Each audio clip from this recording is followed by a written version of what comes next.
सुरमई शाम है।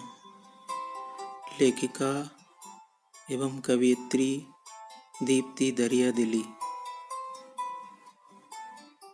इस पुस्तक की कहानी रेत सी जिंदगी पानी का दर्पण का प्रस्तुत है दूसरा भाग। नताशा ने खिड़की में झांका। घुप अंधियारा फैल रहा था। अमावस थी। झींगरों की छमाछम आवाजें बढ़ती जा रही थीं। रात रागिनी छमाछम पाजेब पहने नृत्यमय हो रही थी। उसकी चोली पर यत्र तत्र जुगनू तैर रहे थे। दूर, काफी दूर एक लैंप सेट की रोशनी से आकर्षित हो उसके नीचे पतंगे भिनभिना रहे थे।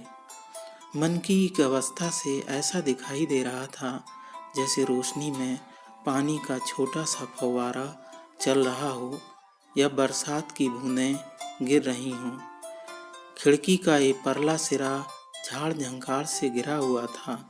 यहाँ का नीम बबूल का जंगल रात की चादर ओढ़कर सन्नाटा फैला दिया करता था। नताशा ने खिड़की का पट बंद कर दिया और सांकल चढ़ा दी। उसे लग रहा था कि आज सुरेखा यहाँ सोएगी। भूख लग आई थी। फ्रिज की तरफ लपकी। दोपहर की रसेदार सब्जी बनी हुई थी और किचन में जाकर तहरी बनाने लगी। सुरेखा ने पलकें मलते मलते आंखें खोलीं। इधर उधर देखा, नताशा ना थी। किचन में से कुछ पकने की सुगंध तथा करछुल चलने की आवाजें आ रही थीं। थोड़ी ही देर में पुलाव तैयार हो गया और दोनों ने खाया और सोई रहीं। आज नताशा स्कूल से लौटकर खरीदारी करके स्टाफ क्वार्टर में लौटना चाहती थी तो टावर हाउस वाली रोड की ओर मुड़ गई। झंझावती हल्की फुहारों से कोष्ण मौसम सुहावना हो गया था और शीतल समीर बह रही थी। सड़क के आजू बाजू चिरौल, इमली व सेमल के पेड़ थे। सामने से आती हुई हवा से लहराते आंचल को बार बार ठीक कर रही थी। सैंडल के नीचे चिरौल व अन्य पत्तियों के कारण चरमराहट हो रही थी। ये चरमराहट उसके बीते दिनों की कसमसाहट की यादों को उकेरती जाती, पर मौसम की ये छटा और कुहुकती कोयल की सरलहरियाँ उसके मन में जिंदगी से तहे दिल से ताल्लुकात का आलम बिखेरने लगीं। सामने गली के एक मोड़ से निकलते ही बाजार की चहल पहल सुनाई देने लगी। दो चार थैले हो गए थे। सामने से दो हाथों ने उसके थैले पकड़ लिए और ससम्मान अभिवादन किया। जल्दी ही नजर उसके साथ खड़ी उस बच्ची सुमेधा पर गई, जो मीठी मगर जोर से चिल्लाती हुई आवाज में मैडम गुड इवनिंग कह रही थी। जैसे आमतौर पर बच्चे कुछ तेज बोलते हैं, गुड इवनिंग सुमेधा बिटिया, और उसके साथ वाले की तरफ नजर डाली जो सामान उसका बहुत संभाल के पकड़ रहा था। नताशा जिंदगी को कोई चांस नहीं देना चाहती थी। उसने थोड़े सख्त लहजे में कहा, मुझे दे दीजिए, मैं संभाल लूँगी। ये कहकर अपना हाथ अपने सामानों की तरफ बढ़ाने लगी। नील उर्फ नीलकांत को लगा जैसे नताशा को अच्छा नहीं लगा। उस संकोच भरे शब्दों में बोला, आप सुमेधा की टीचर हैं, हमारा भी आपकी तरफ कुछ फर्ज बनता है। आपकी कृपा भी हमारी ओर हो। सुमेधा आपकी बहुत बातें करती है। 3 दिन बाद 27 तारीख को सुमेधा का जन्मदिवस है, आप जरूर आइए। सुमेधा को कृपया निराश न करिए।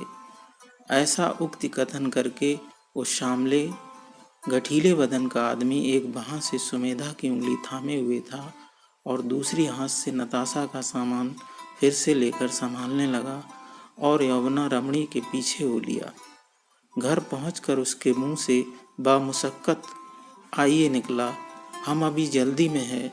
वे लोग बोले। उन लोगों की स्निग्धतापूर्ण मुस्कान थी। वे उसे सामान देकर आगे चले गए। बड़ी कोफ्त होती थी उसे। कोई आदमी देखकर स्याह कर दिया था उसके मुकद्दर को सलीम ने।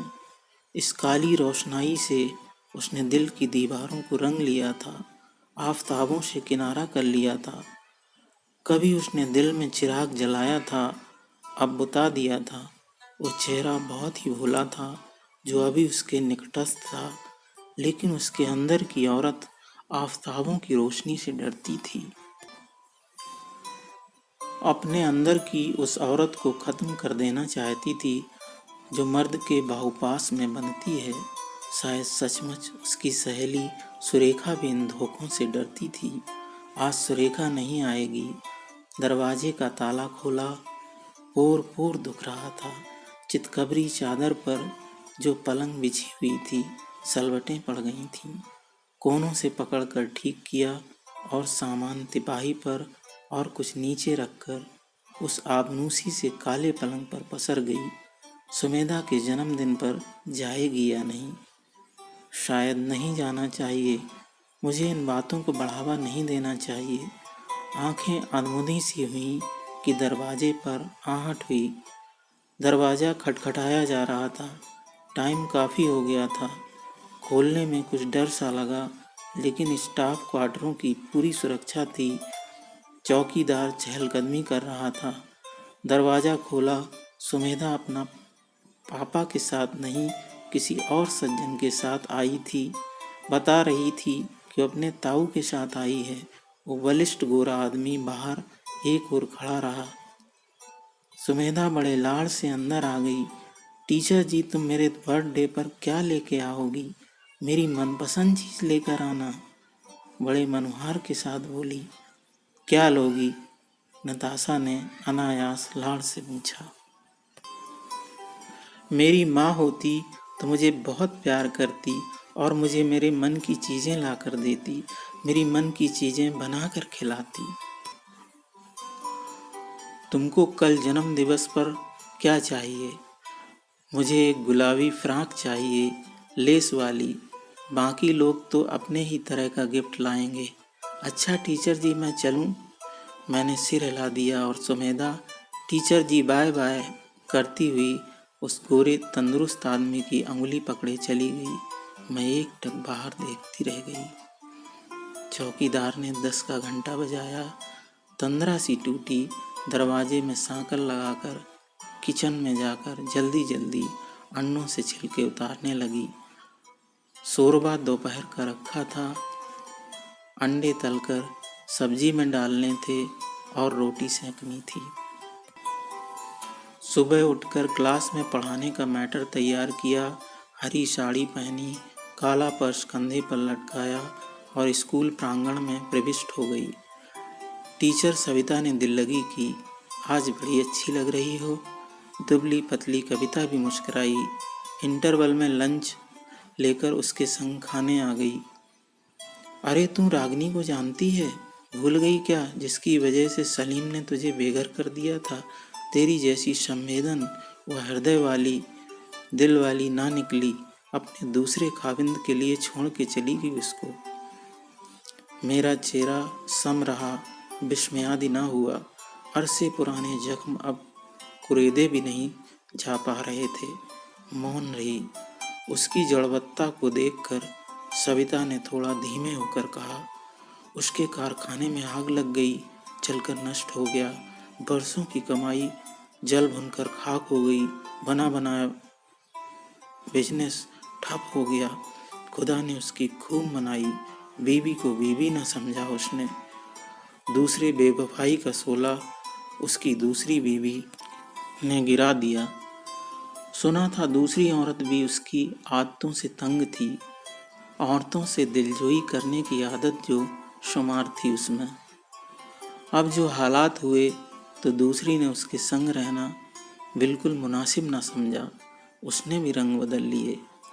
नताशा बस सुनती रही और वो बोलती रही। यहीं उसकी दूसरी बीवी का अपॉइंटमेंट हो रहा है, उर्दू की टीचर बतौर। फिर दोनों का लंच खत्म हुआ और 5वें पीरियड के लिए उठ गईं। नताशा खुश न थी न उदास थी। जिंदगी उसके साथ तो दिल लगी कर चुकी थी। अगल बगल झांकती मुस्कुराहटें, चटकारों और चर्चा का विषय बनी थी नताशा। नताशा गुजरा समय लगभग कोई भी समय याद नहीं करना चाहती थी। फलतः स्कूल से लौटते हुए कदमों ने बड़ी झील की तरफ का रास्ता अख्तियार कर लिया था। मौसम सुहावना था, ठंडी हवाएं पुरजोर थीं, लेकिन वो अपनी सहेली सुरेखा की तरह मिजाज अलमस्त रखना चाहती थी। अपनी जिंदगी, शायद औरत की अपनी जिंदगी। विचारों की श्रृंखला में मग्न कब झील के पास की बरगद की घनी छांव वाले वृक्ष के तले बेखबर बैठ गई। झील में चल रहे लयबद्ध चप्पूओं की ताल में सुर मिला, हल्के स्वर में गुनगुनाने लगी। चप्पूओं की आवाज पानी के लहरों में शोर मचा रही थी। उसमें एक नवयुगल बैठा था। युवक पाल के पास खड़ा था। सुनहरे फ्रेम वाला चश्मा लगा हुआ था। डेक पर एक पैर चढ़ाए, फ्रेंच दाढ़ी, तीखे नैन नक्श की बंकी मदा के साथ सुंदरी के खुले ही केशों की स्निग्धता को अपने हाथों से स्पर्श कर रहा था।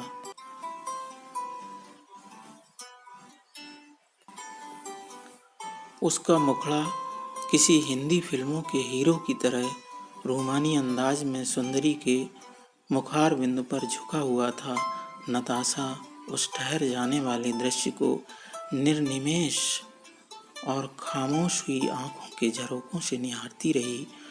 सुंदरी की पीठ उसके तरफ थी। सुंदरी गुलाबी रंग की रेशमी साड़ी पहने हुई थी। नताशा नताशा भीतर से चीत्कार उभरी, मत देखो मत देखो।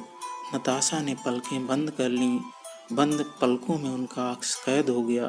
उसने कांप कर आंखें खोली, फिर ध्यान से देखने के लिए मुखातिब होना पड़ा। सुंदरी की पार्श्व आकृति जो उसने देखी थी, खास पहचानी थी।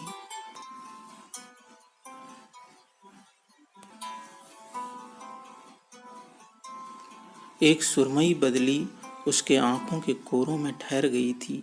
अरे, सुरेखा यहाँ किसके साथ है? क्या पगली हो चली है या क्या फिर नहीं चलेगा इसे? सुरमई बादल आंखों से बरसकर गालों पर बह चला। नहीं सुरेखा, नहीं सुरेखा, फिर मत करना ऐसा। लेकिन मर्द और उस सुंदरी का परस्पर आलिंगन में गाता हुआ वो युगल संगीत फिर सुनाई दिया। नताशा ने अपनी हथेलियां अपने दोनों कानों पर धर लिए और पलकें मूंद लीं, एक विश्रांत सी। आंखें खोली, हवा में कंपन ठहर सा गया। अनचाहा दृश्य मंत्रमुग्ध कर रहा था, जैसे कोई जादूगर उसे जादू के दायरे में कैद कर रहा हो। जल्दी जल्दी वो क्वार्टर की ओर चलने लगी। खींच जरूर थी, पर मन मौसम की तरह सुहावना था। कल 27 जुलाई थी। बेबी सुमेधा की मासूम बातें उसके कानों में घुल रही थीं और उसके पापा का आग्रह। एक बार उसने फिर दोनों कानों पर हाथ रख दिया। वो तो कमरे में सामने लटके वॉल हैंगिंग पर नजरें टिकाए रखना चाहती थी, जो उसके जूड़े की पिनों को रखने के काम आता था। वो बिखरना नहीं चाहती थी, विचारों को समेटना चाहती थी। जाने या ना जाने का अस्पष्ट सा निर्णय लेकर दीवार के सहारे रखे तकिए पर टेक लगाकर कल की क्लास में पढ़ाने के लिए मैटर तैयार करने लगी। सुबह जल्दी से नाश्ता तैयार किया, चाय घुटकी और कपड़े पहनकर तैयार हो गई। आज सुमेधा क्लास में सबसे ज्यादा खुश नजर आ रही थी। उसने झुककर सबसे पहले अभिवादन किया। नताशा ने प्रफुल्लित होकर सिर हिलाया। कक्षा में पढ़ाई जारी हो गई। वापस लौटने पर आज भी घर जाने से पहले मार्केट चली गई। अपने लिए अच्छी सी धानी साड़ी ली, जिसमें काले बेल बूटों की एम्ब्रॉयडरी थी। मैचिंग सिल्क का ब्लाउज और कानों के बड़े बड़े कुंडल, जिनके वृत्तों में कसी जालीदार चुस्त कसावटी काम था। न जाने क्यों गुलाबी शेड्स की लिपस्टिकों पर उसका हाथ फिरने लगा। उसने उसमें से एक प्यारा सा शेड चुन लिया। अरे, उसे सुमेधा के जन्मदिन के लिए गुलाबी फ्रॉक खरीदनी थी। न जाने मैंने लिपस्टिक क्यों खरीद ली, मैं तो लगाती भी नहीं। सामने कॉर्नर से मुड़कर बच्चों के कपड़ों वाली दुकान पर चढ़ी। वहाँ फ्रॉकों के गुलाबी शेड्स देखने लगी। तमाम देखने के बाद एक लेसदार गुलाबी फ्रॉक पसंद आ गई। गिफ्ट पैक एक किनारे रखकर तैयार हुई, सलीके से धानी साड़ी पहनी और अपनी छरहरी काया देखने लगी, जो आज भी कमसिन लगती थी। फिर हल्के शेड का मेकअप कर, बाल संवार के जूड़ा पिन लगाया, कसी हुई जाली के बुने भरावदार बनावटी कुंडल पहने और बारीकी से लिपस्टिक का रंग होठों में भरा। गिफ्ट पैक लेकर क्वार्टर से बाहर निकली और घर के दरवाजे को ताले से बंद कर दिया। टैक्सी लेकर सुमेधा के घर पहुंची। दूर जरूर था, पर पता सीधा साधा था। सीनियर अकाउंटेंट साहब बाहर ही खड़े थे। झुककर अभिवादन किया, स्नेह से कमरे में ले गए। पूरा गुब्बारों और टॉफियों से सजा था। मेज पर बर्थडे केक सजा हुआ था। थोड़े ही लोग थे, जिनमें मेहमान कम, करीबी रिश्तेदार ज़्यादा थे। सभी ने सुमेधा की टीचर जी का स्वागत सा किया। सुमेधा खुश होती हुई अपना मनपसंद बर्थडे गिफ्ट लेने आ गई और नताशा से लिपट गई। नताशा का मन भी ममता से भर आया। उसके सिर पर हाथ फेरने लगी। सारा कमरा बर्थडे सॉन्ग से गूंजने लगा। अकाउंटेंट नीलकांत जी उनके सत्कार में लगे हुए थे। न चाहते हुए भी उनकी दृष्टि नताशा के सुंदर मुखड़े व देहायष्टि पर ठहर जाती थी। नताशा ने उनकी ओर देखा तो वो मुस्कुरा दिए। नताशा बेरुखी से घूम गई और प्लेट में रखी पूड़ियाँ सब्जी से तर करके खाने लगी।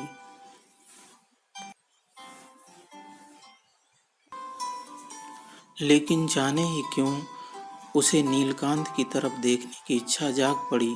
उसने हौले से गर्दन घुमाई। नील अभी भी मुस्कुरा रहे थे, जैसे एक सदा आ रही थी कि वे उनके सीने से लग जाएं। तमाम दोनों की बंजर जिंदगी में हरियाली की सुबह उतर आए।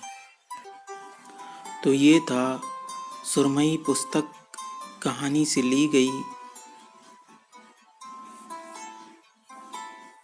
एक कहानी, रेत सी जिंदगी पानी का दर्पण का दूसरा भाग।